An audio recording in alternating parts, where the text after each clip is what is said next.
for problem number 32, it wants to know the domain of the function. And the easiest way to find the domain of a function is to graph it. So I'm just going to graph it, right? So I come in here, I clear this out. Log base 8 of, in parentheses, 64 minus x squared. So where's my log base 8 button? I don't have one. Now you guys may not remember this, but remember there was that property. I could do something like this. I could take log of 64 minus x squared, right, divided by log of 8. Now the common log is a base 10. So what I've done here is I've taken this function f of x, log base 8 of 64 minus x squared, and converted it to what we call a common log base of 10. So these two statements are the exact same thing. Does that make sense?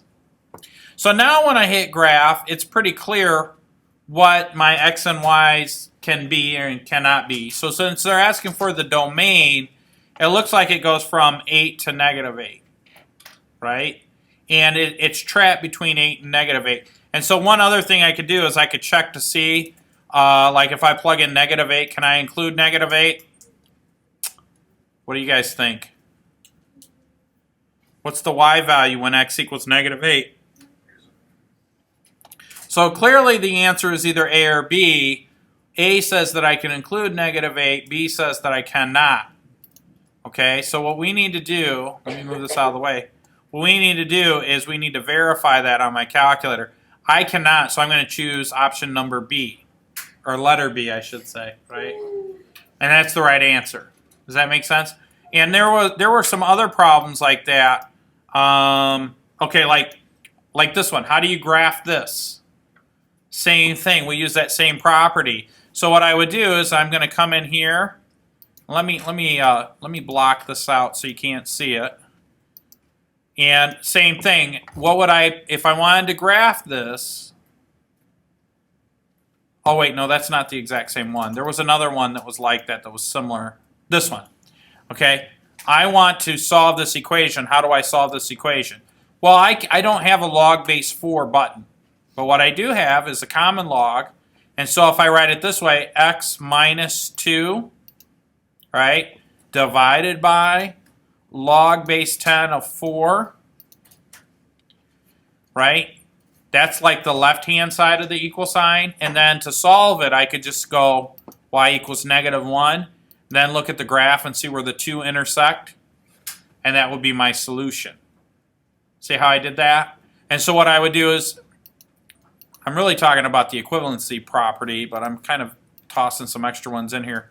So the first curve, we're looking at, what's that, like 1 point some, oh, we're close. That's close. Second curve, pretty close. Guess, close. 2.25. Let's see. See how I did that? So now in your textbook, there's the properties of logs. So you can, I'll let you guys make a flashcard of all those different properties. There's the product, the sum, the quotient, and this one was how to convert from how to convert bases, right? So what I'm doing here, this is log base 4, and I'm converting it to a common log. The same property applies for the natural log. So let me show you that too. I could also graph the same equation. Let's choose. I want to choose it way down here because it's a different color blue. I'm going to graph instead of log, I'm just going to do the natural log of x minus 2 divided by the natural log of 4. And guess what happens? The blue line goes right on top of the green line. So that'll work in both cases. Does that make sense? Any questions? Good.